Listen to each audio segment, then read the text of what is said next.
ஒரு காலத்தில் சந்தனவனம் என்ற அழகான காடு இருந்தது. அந்த காட்டின் நடுவில் ஒரு பெரிய ஏரி இருந்தது. அந்த ஏரியில் ஒரு ஆமை மதி வாழ்ந்தது. அது மெதுவாக இருந்தாலும் மிகவும் அறிவாளி. அதே காட்டில் ஒரு காக்கை கருணா வாழ்ந்தது. அது மிகவும் வேகமானது, ஆனால் எப்போதும் பெருமை பேசும் பழக்கம் கொண்டது.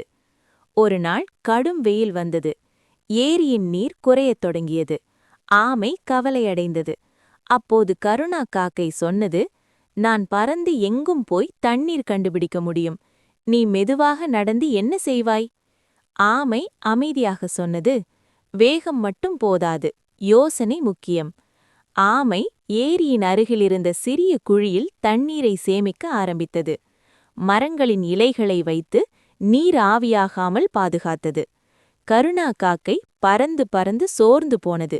எங்கேயும் தண்ணீர் கிடைக்கவில்லை. கடைசியில் அது ஆமையிடம் வந்து உதவி கேட்டது. ஆமை சிரித்துக்கொண்டு தண்ணீரை பகிர்ந்தது.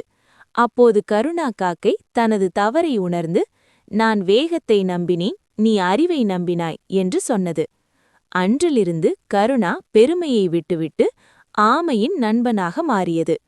வேகம் என்பது பலமல்ல, சரியான யோசனையும் பணிவும்தான் வெற்றிக்கு வழி. இந்த கதை பிடித்திருந்தால் லைக் செய்து சேனல் சப்ஸ்கிரைப் செய்து கொள்ளுங்கள்.